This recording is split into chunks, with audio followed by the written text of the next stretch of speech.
and a good Tuesday evening to you. I am First Alert meteorologist David Ernst here with a weather update. We are streaming this into our news app. We've got it on YouTube, Facebook, a number of places you can watch it.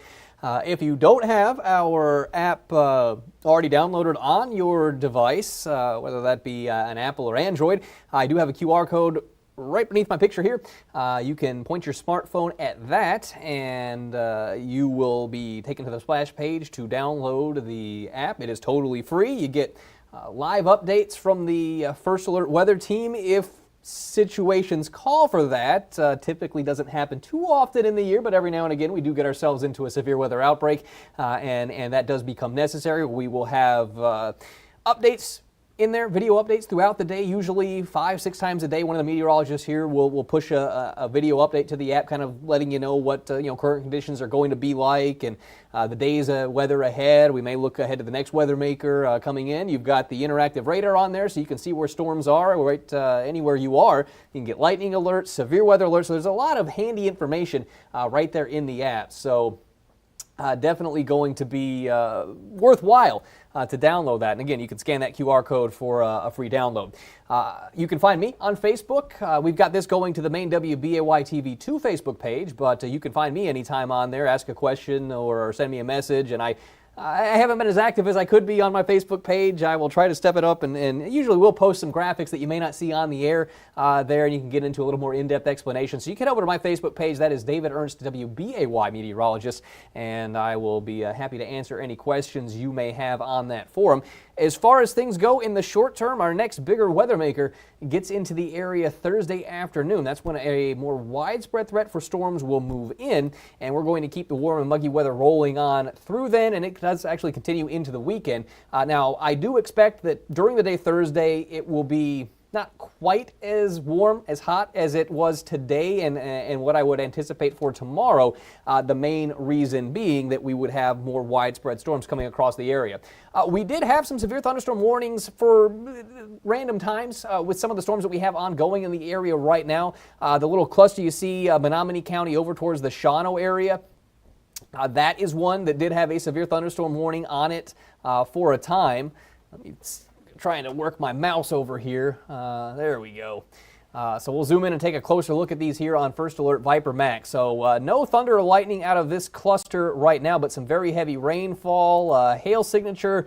Not too prevalent on at this particular time, but earlier on when this storm was coming out of Lincoln County, drifting down through Langlade and on into northern parts of Shawano County, it did have a warning on it for quarter-size hail. And at one time we did have a storm up into northern Langlade County earlier in the evening with at least radar-sampled golf ball-size hail. I haven't seen any reports that large, but we did have some bigger storms up earlier. At this hour, just a handful of lightning strikes with this cell here just to the north of Marinette and Menominee, right there along the river. Let's check the hail signature on that. And also maybe some dime-size hail, pea-size hail, something along those lines, but nothing as dramatic as what we were seeing earlier. We don't have any warnings out for any of these storms. I don't even think we have any what the National Weather Service would term a special weather statement.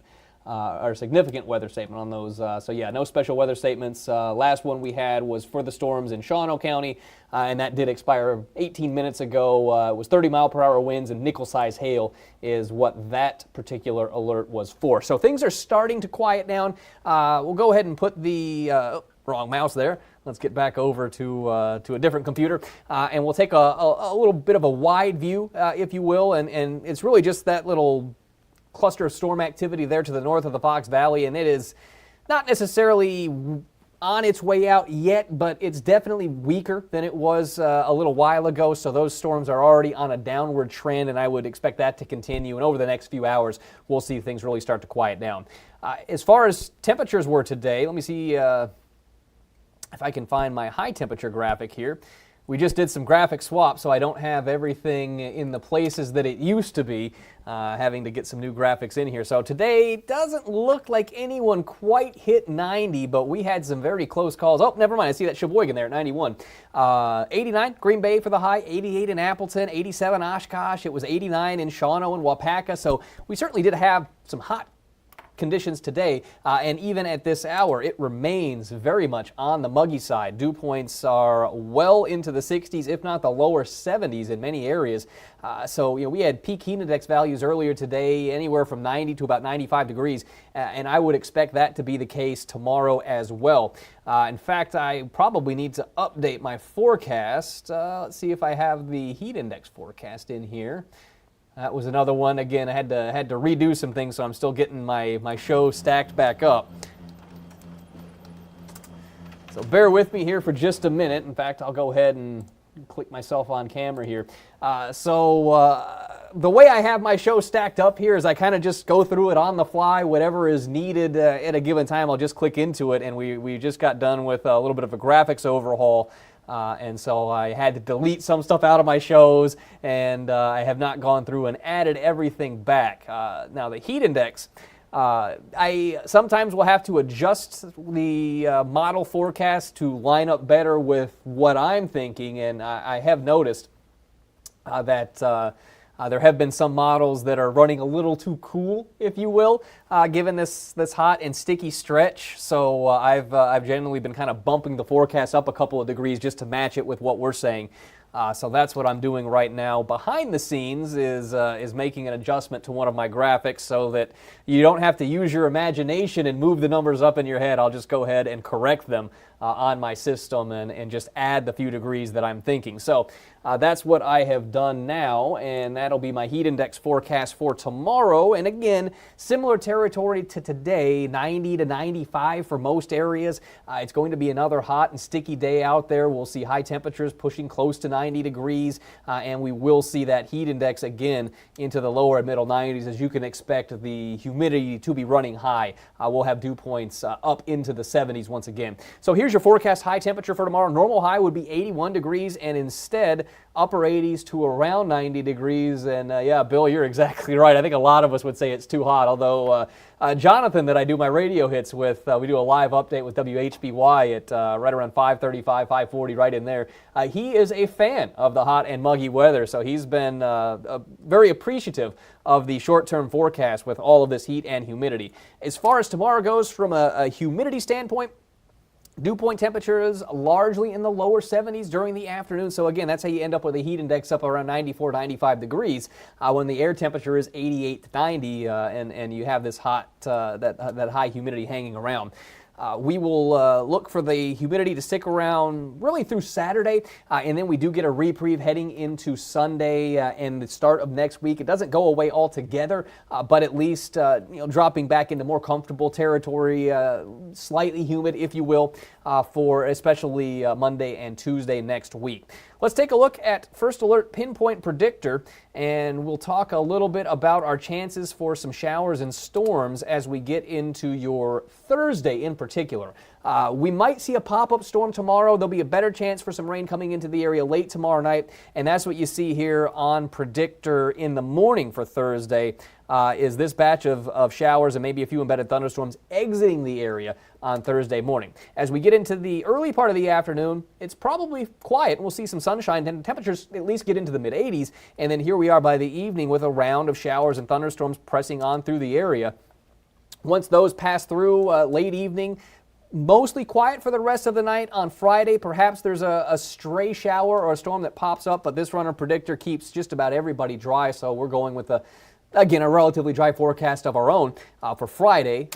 In fact, when I pull the 7-day up here, you'll see storm icons on Thursday. I'm keeping tomorrow and Friday and Saturday, for that matter, dry, at least in terms of the icon. There may be a stray shower or a storm that pops up, but there likely is not much in the way of widespread rainfall.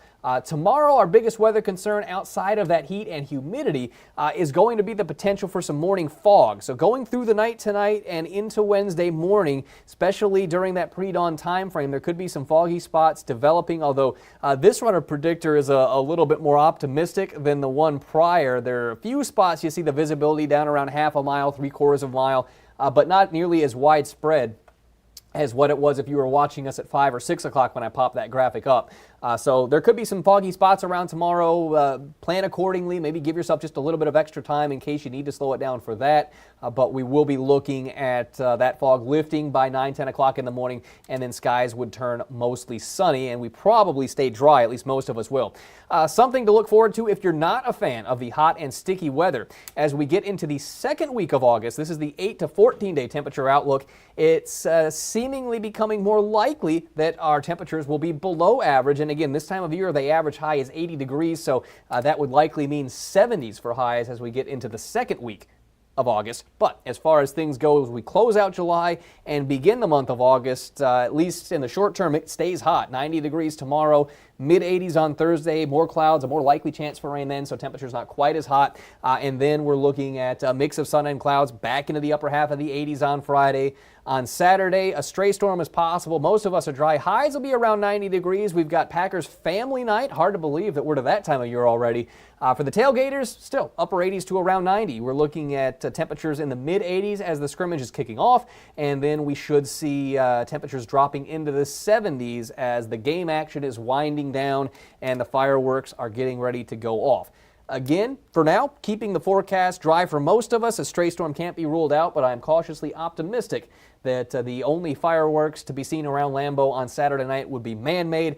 After that, we do get a reprieve from the high heat and humidity, but there will be some storm chances returning to the forecast with a more widespread shot coming in Sunday and again on Tuesday. And once we follow that up, it's likely getting into the latter half of next week that temperatures probably dip into the 70s for highs and we start running a little bit below average. Coming up on 9:30 here, we've got Action 2 News at 10 o'clock in about a half an hour.